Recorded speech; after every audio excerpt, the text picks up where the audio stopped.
So, hello, thank you for coming. My name's Carl DePrada. I'm with A to Z Business IT, and my colleague here is Chris Gross from. What is your official title, Chris? Yeah, my title is Manager of Security Consulting Services, and I'm at Breach Secure now. It's a little bit of a mixed position. So I started off my career in operations with Breach Secure now about 3.5 years ago, kind of doing more of the security side of the business, focusing on delivering risk assessments.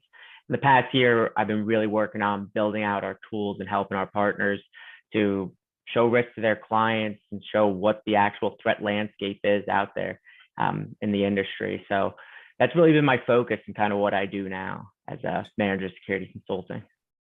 Well, I'm so glad to have you here as a resource today. I mean, what we're going to be talking really about is for business owners, the big risk for them is always the worry that I see when I'm talking to them is not just their own behaviors, but the behaviors of their employees. When you have employees, your risk as a business owner expands exponentially just by their behaviors and their own actions. And so we wanted to really talk about how to take the risk that is normally associated with employees that are untrained on how to behave, and how to deal with the threat landscape that's out there, and turn them into your company's biggest assets, your first line of defense. And so that's what we're gonna talk about today. And so I was looking for a good way of discussing this, but ransomware. Let's talk about that. I mean, the first thing that people say, well, is that only going to occur on work devices? Yeah. Yep. Or in the work environment? Yep. It's evolving, right? Like at least how we see ransomware from 5 years ago to today, it is an evolving threat.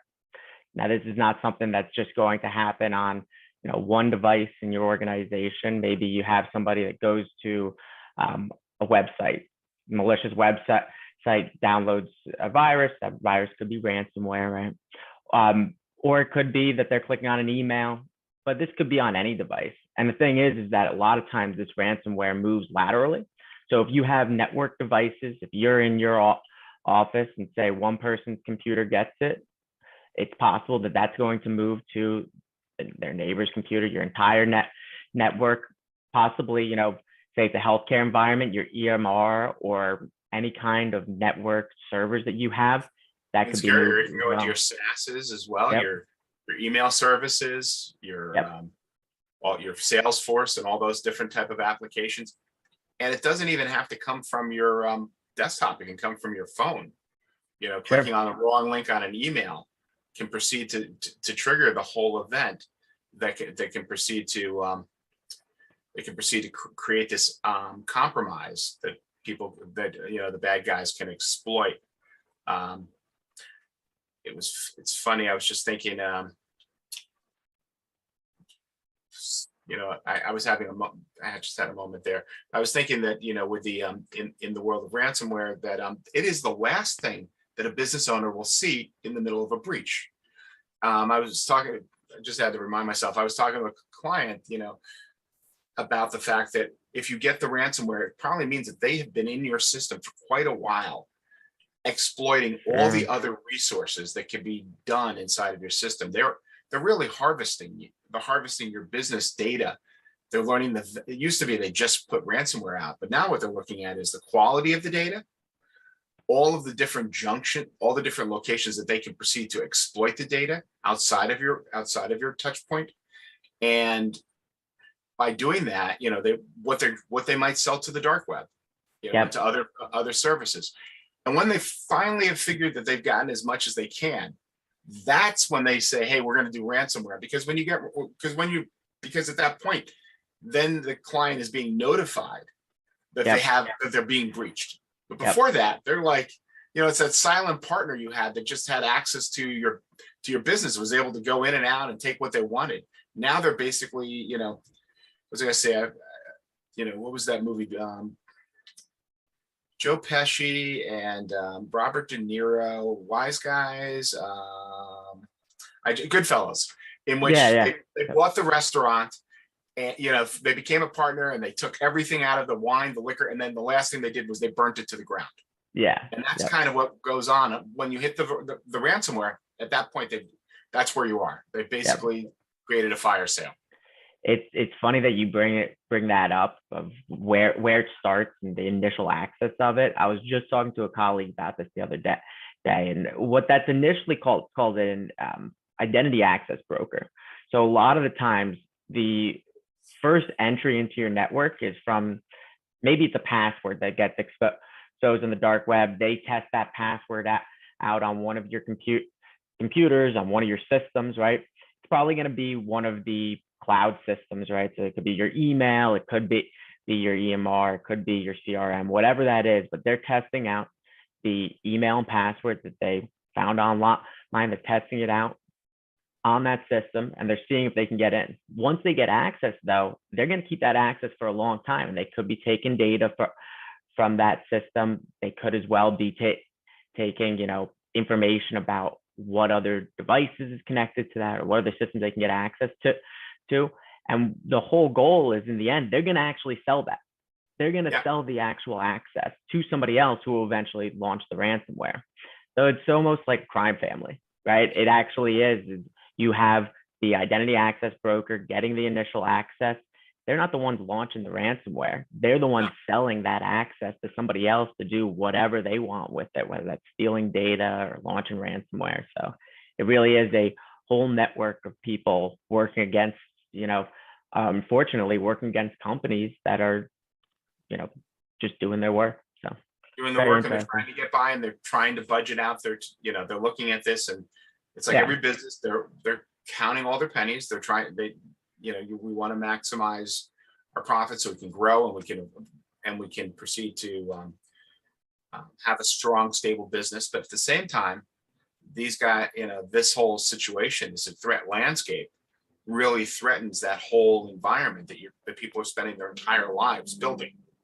Yeah. And and especially if they're in industries that have sensitive documentation, whether that's PII and or HIPAA, or intellectual data, they may never come to ransomware. They may your business may be such a cash cow of data for these guys that they can continue to resell it over and over again. And that's why they say that even Fortune 500s, the average time before they realize that there's been a breach is at least 6 months. Yeah, absolutely. Yeah, once they get that access, they're not going to reveal that they have the access, not immediately. They're going to see how far does this extend, how much else can I get before I do the final payload, which usually is going to be ransomware. And they want to make sure that's going to be a valuable ransom target, right? They want to make sure that they're getting as much as they can. So, well, the Conti Group, I don't know if you heard this story. The Conti Group, which is a spyware ring out of Russia, they have an HR department. They just got a leak. This came out a month ago. They got an HR department. They've got bonuses for their employees. They've got employee of the month contests. They have recruiting contests, because when they're in the middle of these ransomwares, their biggest payout is the negotiator. And so if the negotiator, it's one thing to have a ransomware attack, but it's second thing is to get paid on that. So when they get paid, the actual negotiator gets, what they found is about 1% to 2% of the ransom. They get paid directly if they're working for this particular organization, and they get signing bonuses if they hire another, so it's like any other business. And a lot of these people don't even know, because it's so large, they're even in organized crime. Sure. Yeah, it's a lucrative business, right? It's a lucrative business on that end. What we're catching up to, though, for small to medium-sized businesses, a lot of times they're the targets of these attacks. They're actually targeted more than large businesses, because a lot of times they don't have the type of security to protect themselves. And you can do a lot of small ones without getting caught. So they're the targets, but they don't have the same backing in terms of all of these industries behind them in a lot of situations to protect them from these kinds of threats. While the bad guys, they have HR departments and bonuses. Yeah. It's wild. But one of the things people, even in a small organization, they'll look and they'll say, okay, well, I've got antivirus on my computers. Isn't that enough to fundamentally keep my business safe? Yeah. It's never enough to just have antivirus anymore. And maybe, you know, 10, 15 years ago it was enough, and that was mostly what we did. But what you really need to protect yourself is a layered security approach. And it's not just the technology and the hardware that protect yourself, but it's also policies and procedures in your organization, making sure that you have good processes and double checks that you are protecting your organization, your clients, your customers, and your employees. And then you also, what we did, you also want to make sure you're educating people on what these threats are. Security awareness training, test them, and making sure you're looking at what kind of scams are out there in the world and educating what's good security hygiene. Because a lot of times it seems like small things, seems like you can identify a scam pretty easily, but they're getting more and more sophisticated with scams. And it's something you really want to be up on what's the newest thing out there. So. Well, absolutely. It's funny in my, because I come from the IT world, and the idea of like putting a tool, and tools are great. We use a lot of tools in my business, but tools by themselves without being in a proper framework and having everybody being on the same place as on the same page. And so it doesn't mean that your end user needs to be a cybersecurity expert, but they need to be aware of what the good operations are versus bad operations are concerned. And so without that, all the tools unfortunately will fail. It's like having a garage and you don't have trained mechanics. You bring the car in for service and they don't know how to use those tools correctly. Then it's going to fail. Or they use the incorrect tools, or they use, they go to the dollar store and they pick up a wrench set, and they wonder why they can't rebuild an engine, or they can't pull out a transmission accordingly. So it is an investment, but the payback is the protection that you're going to have and the ability to sleep at night. You're knowing that that people are doing the right things. It's like having a security guard and not having them trained to know what a bad guy is. Yeah.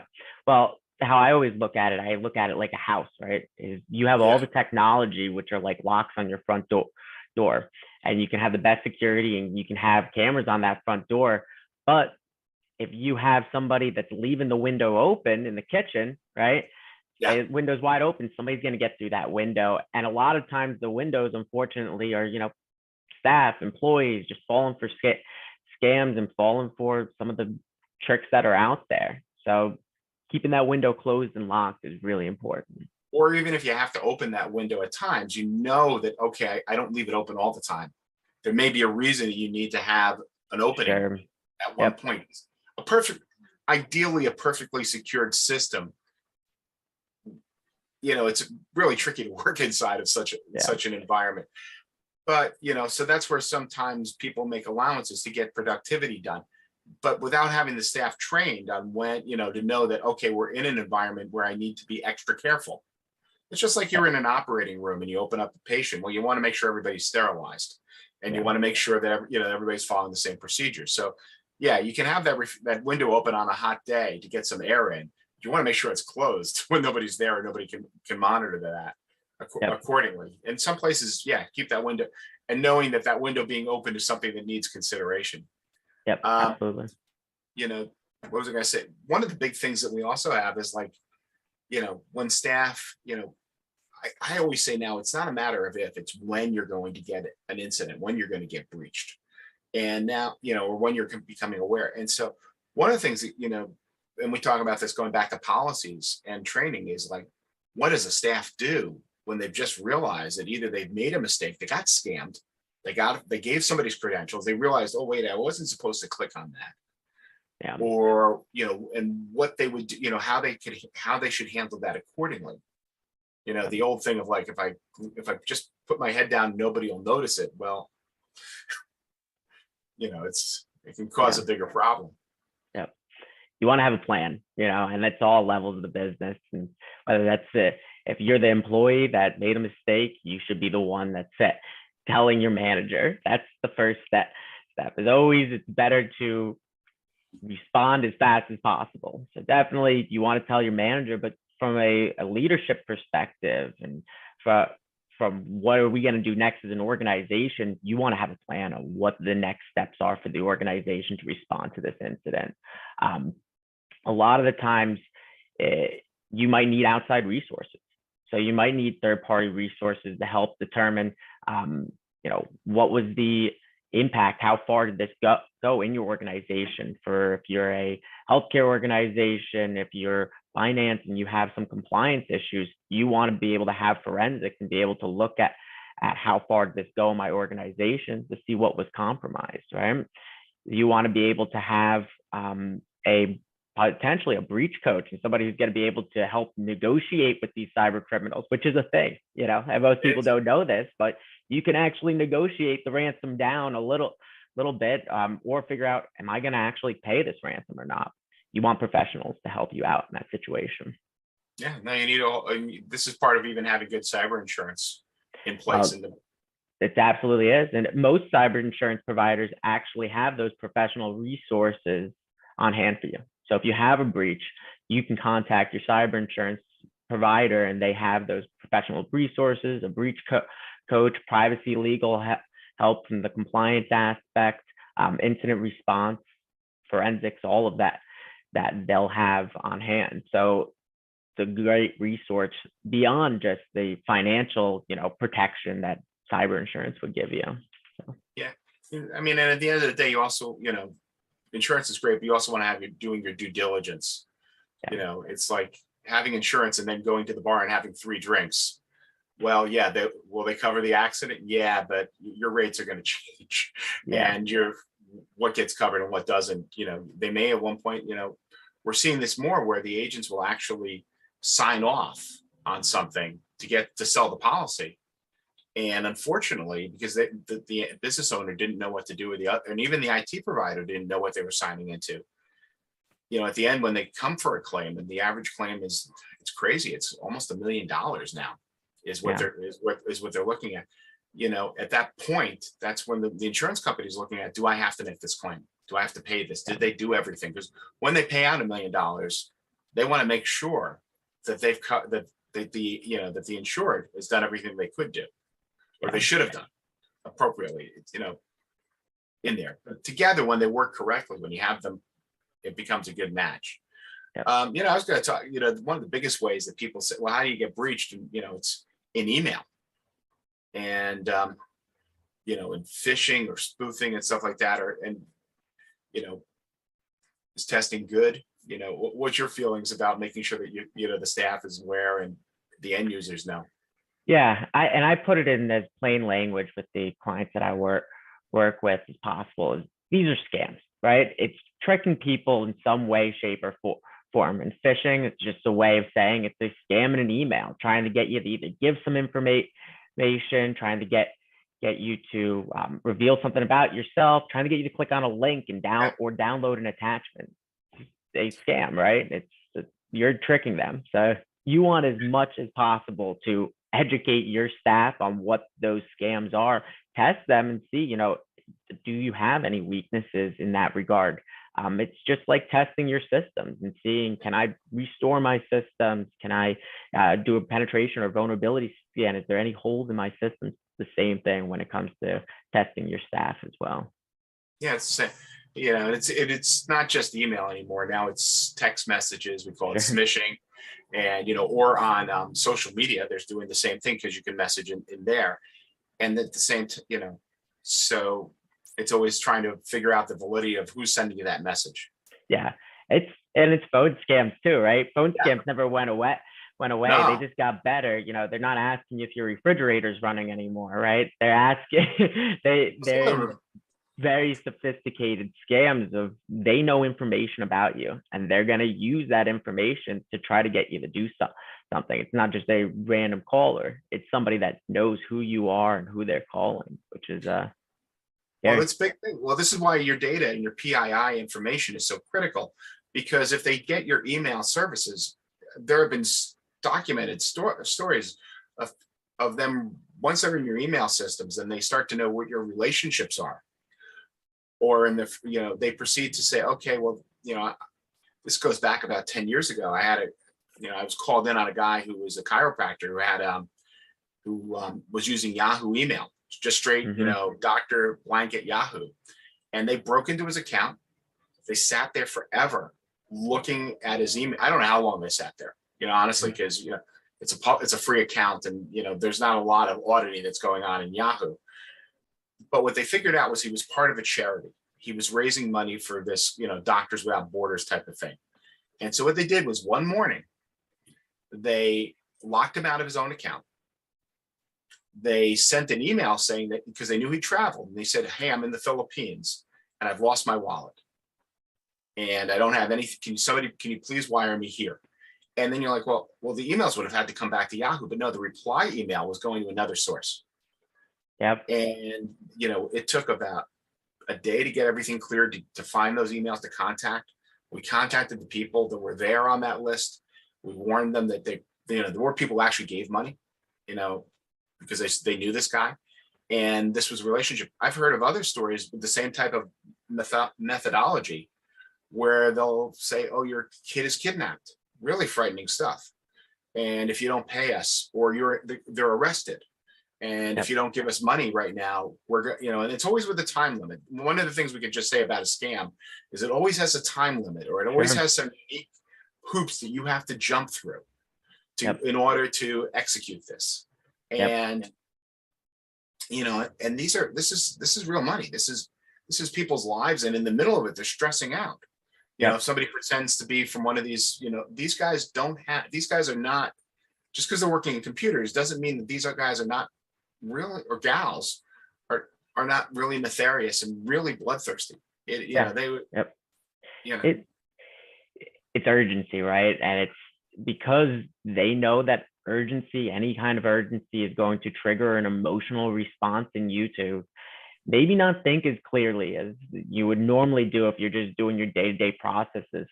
Very similar story to the first one you told. I worked with a client. It was another doctor, owned his own practice, did most of the administration in his practice. He got an email from a vendor. The vendor email, and he kind of knew what some of the scams were, right? The vendor's email address, he checked it. It's the same one he got emails from in the past, same exact vendor email address. And the vendor said, hey, you're late on your bill from this month. You're going to lose your 25% discount or whatever it was. You're going to lose that discount unless you pay us today. And he emailed back and he said, oh yeah, I'll pay today. And they sent him the, wire transfer number. They sent him the number and he sent the money. He did it 2 times. It was like $100,000. And what they did was, it was actually the vendor that was compromised. So the vendor's email got compromised, and the person was sending from the actual vendor's email address, and the reply address, like you said with your incident, right? The reply address was going somewhere else. Yeah. So it's something that it's very advanced because he did all the right things, right? He looked at the email address, he responded back. He got another email from them, and it just looked so convincing that when he got another wire transfer number, he just sent it right away. But some policies and procedures in place would have helped him if you had a policy that said, hey, we're not going to send anything via wire transfer without making two checks, right? Without making maybe a phone call as well to a new wire transfer number. So what's scary about a wire transfer, from what I've understood, and I'm not offering legal advice, but from what I've talked to, and I do from people, is once that's transferred, it's not insured. Yeah. And so you're losing, there's no safety net for the person who's made that transfer, because the banks in general are going through a great deal of hoops to make sure that they're not on the hook for that transfer. Yep. And so, again, consult your attorney, but obviously the risk is really high when you do a wire transfer, as opposed to a credit card, where you might get the money back or something along those lines. Yep. And it's one Um, of the questions asked too, Carl, when you're getting your cyber insurance. Does it protect you from those type of things? Because, right, that's a sub limit that's in some of these policies, but you want to see how much that sub limit is. You could have $1 million policy, but when it comes to, some kind of coverage against an incident similar to that, it could be a lower sub limit. So you want to be looking at all of these things when you're getting cyber insurance and making sure you're getting a good policy to really cover you in those areas. So yeah, and like you said, having good procedures in place is absolutely critical too, yeah, because just knowing who can sign off on what and when and how it's done, especially when you have vendors, because you can have a vendor that you might be needing for a service who, feels like they don't need the cybersecurity. And if you're in an unregulated business, you're still exposed. So you go, all right, well, I'm in financial, or you're HIPAA and you're saying, okay, well, I got my cleaning crew. They have to sign a BCA, a BAA agreement. hmm It still doesn't mean that their email cannot be compromised or something along those lines. That, and again, the more information that they get, the more susceptible you are to being breached, which is also, I guess, what we start to talk about dark web, and what information is out there and how you can find if your yeah, stuff is on the dark web. yep. Uh, we were talking about how these scams are getting more sophisticated, and they know things about you, and that's how it's becoming more sophisticated. They can get it off social media, some information about you. But one of the biggest areas that cyber criminals will use to get information about you and kind of build this scam against you is the dark web. So how the dark web works, right, is a lot of times, you'll go and register for some kind of website. Say it was LinkedIn, right? You went and registered for LinkedIn. You put in your email and password, your name, some information about you. And then information was collected just via you using LinkedIn. Maybe it's connections you have, maybe it's people you know. Well, LinkedIn is just the example, but you do this for thousands of websites, right? If those websites are compromised, like LinkedIn was back in 2016, when that happens, that information is then stolen. Mhm. Maybe it's your email, your password, your name, connections that you had, your position in the organization. It's stolen. Somebody uses that data either for themselves or they go onto the dark web, and that's where you can sell that data. Selling that data, maybe they're selling all of it, the email, password, but they sell it to cyber criminals. Cyber criminal will buy it, and it's cheap. Hundreds of thousands of emails and passwords and some other data around who that individual is can be sold for hundreds of dollars, right? You Yeah. buy this and then you pick out, hey, Carl DePrado, let's look at what Carl's position is, what his email address is, what his role in the organization is, and let's formulate an email or a call that targets you specifically. So it's not just the email and password that's a risk. They can test those email and passwords on different systems that you use. Hopefully you use different passwords, but what the big risk We is, recommend the password manager, which yep, is because yep, what they're doing is what you call credential stuffing, yep, where they take where they can take those known credentials and proceed to go to cross sites. yeah, So if you're using a password and you're trying to do it in your own head, you're already it's game over already, yeah, because what they'll do is they'll say, okay, you tend to use this many letters in your head, or this many numbers, and there's just too many sites. So you need to have on every site a unique password you if you need, want to yeah. lock it down, and you also need to have a way of controlling those to know if they're and on top of that, you need to monitor it. Yeah, you were saying, and yeah, No, you're completely right. Like you can't remember all those passwords. So you need unique passwords on all the sites, and you need two-factor authentication, multi-factor authentication as much as possible. Because that's what they'll do. They'll steal your LinkedIn email and password, and they'll steal it from 1,000 other sites. They'll test it on your Office 365 login. They'll test it on all of your CRMs and your EMRs, whatever it is. They're going to test to see if yeah, that same email and password that you use for LinkedIn or whatever website it was is going to work on one of those. And that's what's really going to get you. Hopefully, though, right, they're using a password manager. Hopefully, they're using multi-factor authentication, and that'll protect to some extent. It does a but lot of good. That's if it's you were going to get it's anything out of our huge. conversation today, I would say those two things will, With outside of training. without it, it's the easiest way to get to you. If you don't have those two things, it's very easy to go and use that password again on any system that you use. It's very easy to do that. Beyond that, though, this is the piece of the scam aspect of it. Beyond that, you definitely want to make sure you're aware of what other information was exposed in that data breach. Things like, your role in the organization, things like connections that you have, people that that's going to be used against you in sophisticated attacks. Yeah. It's going to be used against you in phishing. And so there's nothing you can do to change that information, right? You can't change your role in the organization, your name. So you want to be educating yourself on what these scams look like and be able to identify them. I mean, and there's certain things that, like, you were talking about things you can't change. Yeah. Like the other things you can't change are your social security number. Yep. Usually your driver's license number. As a matter of fact, I used T-Mobile and they had a humongous breach.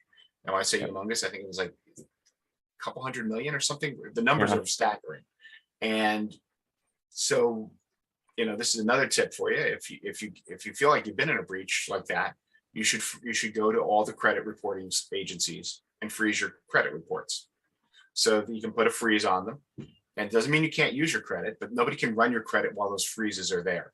And then if you had to go ahead and you need to open up a new card, a new line of credit or something like that, you're buying a car, you can open up that credit report, you can open up that freeze for a week or whatever you need, a certain time period. Because all the credit monitoring in the world, you're still not going, your numbers are never going to change. And the sad thing is, once you're in that once they've got that information, it's sort of like a fine wine. The longer they have it, the more valuable it is. It actually gets better with age. But one of the things, I guess, multi-factoring, it's such a great tool. And what was it? The pipeline incident. I just forgot the name of it, but that was because a third-party vendor didn't have two-factor authentication on their site, and that was how they basically changed the price of oil. You talk about how a little something like an MFA could have dramatically changed that. Multi-factor, and that really is just having either an app, or, for those that don't know it, and multi-factor authentication means that you, instead of just your password, it would then proceed to request you to have either an app would open up on your phone and you put a code in, or you get a text message with a code. But I mean, my experience is, if you don't have somebody who's managing MFA, the big fear, and the reason I think, and maybe you have some different feeling, is because it's so good when you put it together, that a lot of people are afraid of getting locked out of accounts. Mm-hmm. Yeah. It's absolutely needed, right? It's the second step, and most of the time it's very easy. But all it is your email and password. It doesn't change. At least with multi-factor authentication, it's something that's constantly changing. Something that it's going to be easy for you to access, but very, very difficult for somebody else to access that secondary code that's on your phone or your laptop, whatever that is. So while it's an added step, it's a ton of extra security. It takes you, maybe a half a second longer, Carl, with some of these new systems. When I do my two-factor authentication, I press a button on my phone that says accept, and you're into the system. It is well worth it to have it enabled on everything you use. So and I have clients that are in their 80s now. They still own businesses, and we put it on there, and once they understand it protects them, it cuts some of those emergencies. Having them trained correctly to see where a scam is and to understand that. But the other part of it is, even if the password gets compromised, they know that nobody can lock in, and that gives them the time to go ahead and change those things. So, but one of the nice things is we have services that can check and monitor to see when those credentials go on the dark web. And then we can proceed to, and I love it because I just had a client about a month and a half ago, got a notification from your company that we, that one of their sites, it was nothing that they did. I think it was, had been breached. and they wanted, they said, what do you do? You said, well, just change that password. Yeah. You said, okay. And he said, I don't even use the service anymore. And we knew that he was in a password manager, and that he was using MFA on all of his accounts accordingly. Yeah. Yeah. The issue is that a lot of times you see something like that on the dark web, and you're not using a password manager. Maybe you have that password in another system that you're also using. So you got to change the password across all systems if you're not using the password manager in that case.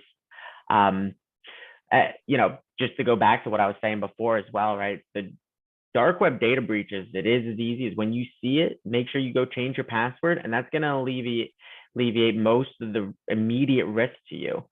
Yeah. But one of the things that you need to also be aware of is when you see one of your employees, maybe their information's on the dark web, you need to also realize that that employee's at a bigger risk than any other employee in your business for a sophisticated scam against them, because there's information about them now on the dark web that people are selling, that they're trading back and forth. So more phishing emails can go to that more sophisticated phishing emails can go to them, or any other type of scam that's out there.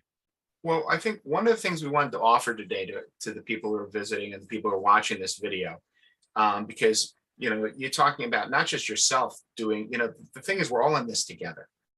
It's not just you doing your job, because it could be the guy next to you that's, and we're not saying they're doing it nefariously. They either weren't aware, they just weren't, but it's a team effort. And, the team rises and falls by the individuals. And so what we wanted to do is we're going to offer, to you guys is a link to a free assessment test. If you, I'm going to put some contact information here into the bottom of the page. But if you're not sure that you're protected, first of all, feel free to give me to schedule an appointment. We can go through and we can evaluate where you are and what the risks are to your business. But on top of that, before you even do that, if you want to see, well, which ones of your employees are the most likely to click on the wrong things, we're happy to send you to a free quiz to give to your employees to baseline them, to see what's going on. And I'm also happy to give you guys a free dark web scan to see what passwords are currently out there. Now, this isn't a constant scan, but this will be a free scan for you to see, okay, well, these are at least the passwords that we have out here that are on there. So, I mean, it's a spot for you guys to start and focusing your, as I'm talking to people out here, just to focus their efforts on, to say, okay, what are the first steps I can do, to